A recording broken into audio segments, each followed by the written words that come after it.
Hi, it's Fias Taro. So, yeah, all signs. Check natin. Kumusta na ba yung person mo? Okay. So, syempre, dapat may separation dito, ha? And no connection or communication at all.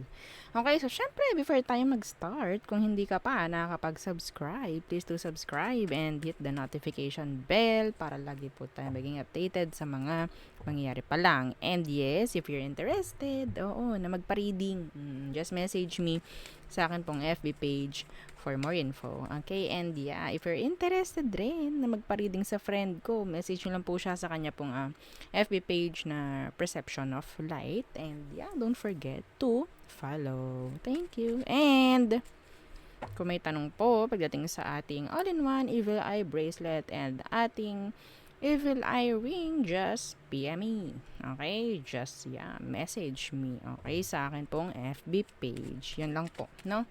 So, may sasagot naman sa inyo. Yeah. Okay? So, let's start. Kumusta? Kumusta ang person mo? Kumusta siya ngayon? Okay? So, kung anong makita natin. So, Aries through Pisces. Aries, kumusta na ba si person mo? Okay? The Knight of Coins, some of them, pwedeng walang work, walang pangyayaring bago sa buhay nila. Some of them may issue pagdating sa pera. Yes. Yung iba sa kanila, parang walang karelasyon ngayon. Pero ang isinisigaw talaga is, pwedeng may problem, may problem sila sa pera ngayon. Okay? Walang pag-asenso. Parang ganyan. Walang pag-asenso. Yeah. Pagdating sa kaperahan, yun yung nakikita ko. Relationship, rin. Okay? Negative rin. Oo. Nandun yung parang andali niyang maburyong, andali niyang mabored. Wala masyadong ginagawa. Okay? So, there. Next. Taurus. So, kumusta siya ngayon? Kumusta si person mo ngayon? Tingnan natin. Ay! Okay, the Queen of Cups. So, what's with the Queen of Cups? Some of them, focus sila pagdating sa self nila. And the Queen of Coins in reverse. So, it's like, healthy boundaries ang ginagawa. Some of you, same gender kayo ni person mo. Okay? So, the Queen of Coins, iba sa kanila medyo may problem pagdating sa health nila. So, they're trying to focus more on their health. Okay? So, yeah, yung iba sa kanila, ito specific ha, may mother sila na pwedeng hindi okay yung kalagayan. Okay? So, yeah, yun ang nakikita ko. So, yeah, this is health related. Okay? Iba sa kanila, parang may sakit sa puso. I don't know. Yes. Hindi maganda. Okay? Parang hair ko, hindi maganda. Okay? So, yeah, next. Gemini. Okay. Gemini. Kumusta si person mo? Kumusta siya ngayon, Gemini? Okay. The King of Wands. Ooh. Okay, and the Justice. Ay, andun pa rin yung panloloko ng taong to kung kanino. Okay? Andun yung hindi pag-connect. Mayroon silang mga ginugusto pero yes, andun yung pagiging mayabang. Andun yung, yes, napaka-specific nito, Gemini. Okay, like, iaangat niya yung sarili niya. Okay, pero hindi naman totoong ganun siya. Yeah. May mga niloloko siyang tao ngayon. Actually, meron. And pwedeng sabihin natin kahit sarili niya, niloloko niya. Yes. Gusto nito ng attention. Pero sa totoo lang, siya ang may kailangan ng attention. Okay? So, yeah.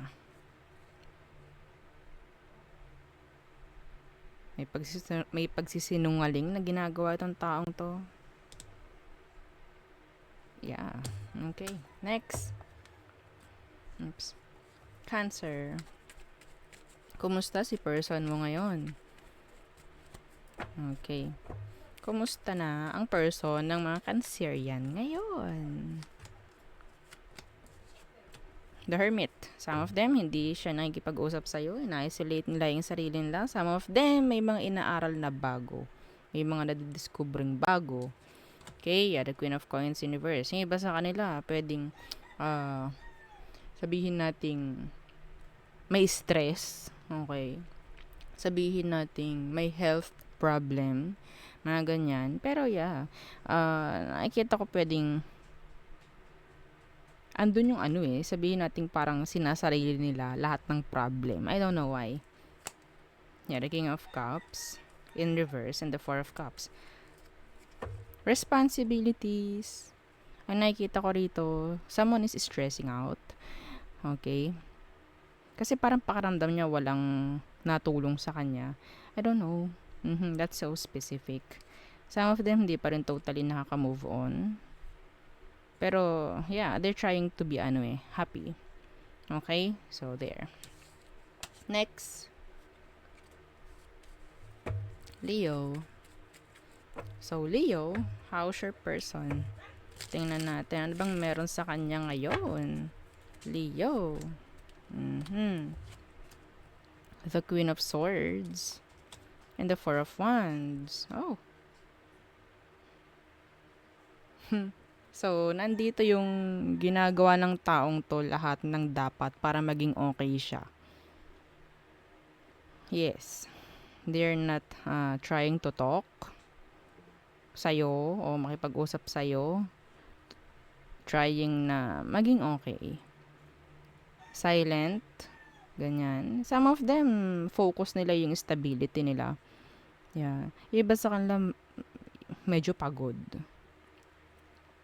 Or sabihin natin masyadong nagfo-focus talaga sa career nila, kaperahan or whatsoever, no? Sa schools, ganyan.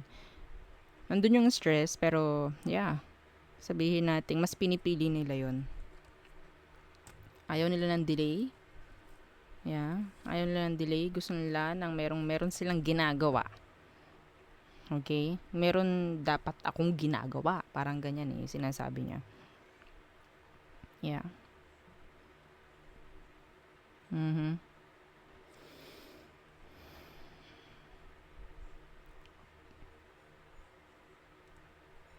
Yun lang nakikita ko. Kasi I don't know, like, eto Leo, ang nakikita ko kasi, ang naririnig ko from them is revenge. Pero ang nakikita kong revenge na gusto nila is something pertaining to success. Okay? Meron silang gustong maipakita sa'yo. Okay? Parang ganyan. So, yeah, pagod sa trabaho or what. Okay? So, next is Virgo. Excuse me.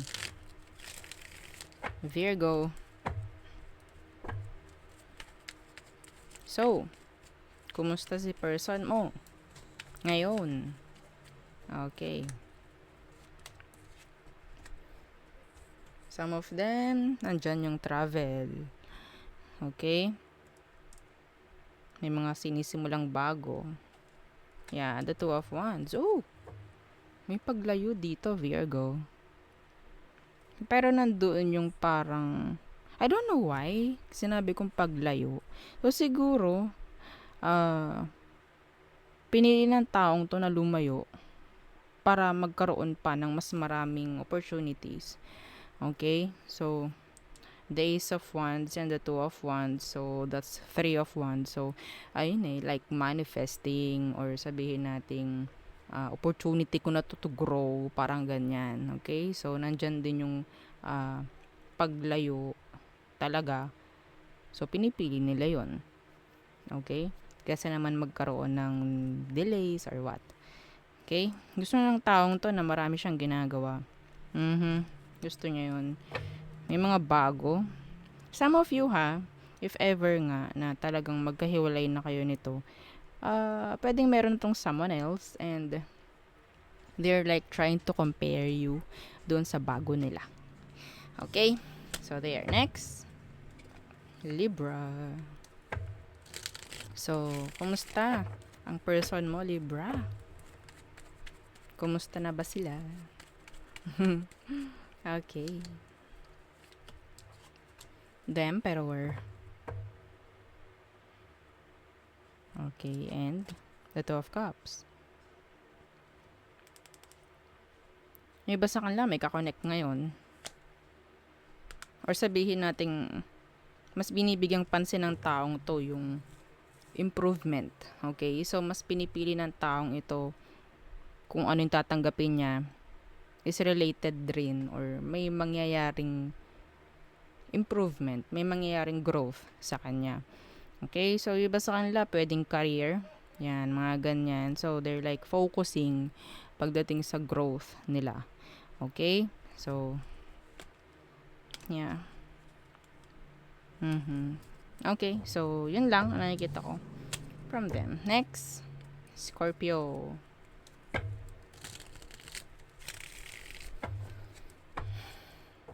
Okay, so kumusta na si person mo, Scorpio? Kumusta na siya? Okay. The Tower in reverse. And the Hangman in reverse.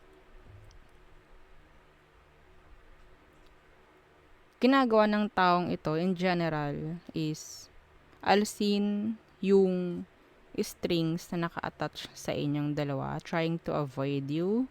Okay? Ayaw niya ng mga isipin, ayaw na niya ng paghihintay. They're like pagod na. Okay? Maghintay ng maghintay sa'yo. Yes. See? The Lovers is here. So, meaning, if the connection is strong, pero nandun na siya sa puntong pagod na. Okay? Pagod na itong taong to. Para siyang sinusuko ka na.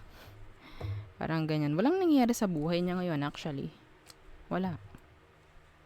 Pero kailangan niyang tanggapin. Like, yes, kailangan kong avoid to, kailangan kong tanggapin ito kasi alam ko wala na. Parang ganyan. So, I think this is like acceptance. So, next, Sagittarius. Okay, so,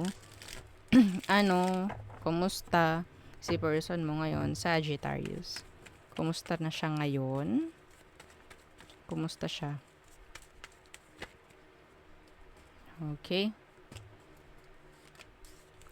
Okay, the King of Swords in reverse.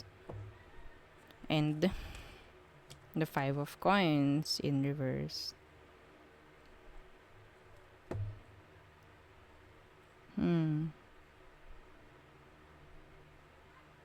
Andoon yung sabihin nating may panluloko na ginagawa itong taong to.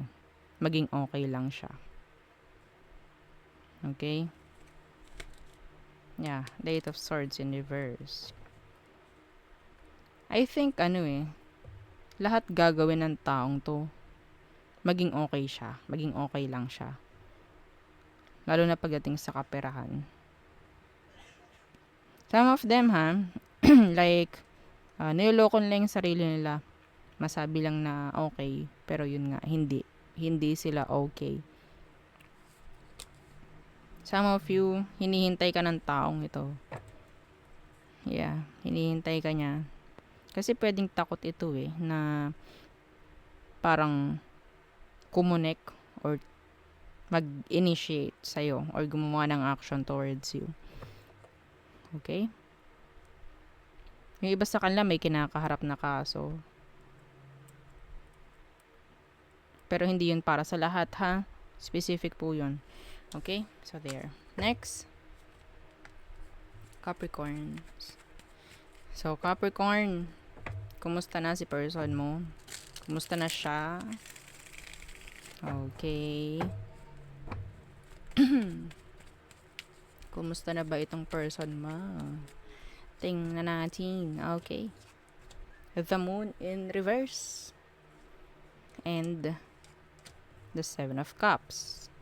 Open ang option ng taong ito. Ayaw nilang malulungkot sila. Ayaw nila ng isipin. Okay?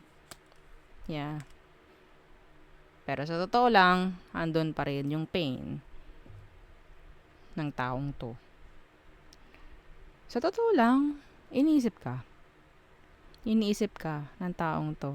Some of them, tinatry nila na humanap ng iba. Pero nandun pa rin yung sabihin natin pinagkukumpara ka. Okay? Pag hindi nila nakita yun, yung something na hinahanap or kapareho mo, pass. Parang ganyan. Oops, pass. Pass sa'yo. Oh, parang ganyan. Pass muna. Kasi ayun eh, parang may naghahanap dito ng iba, pero ang hinahanap is someone like you. Someone like you, Capricorns. Andyan talaga yung pagko-compare nila. Okay, yeah, they're playing the field, dating, yan, talking to everyone. Okay? No?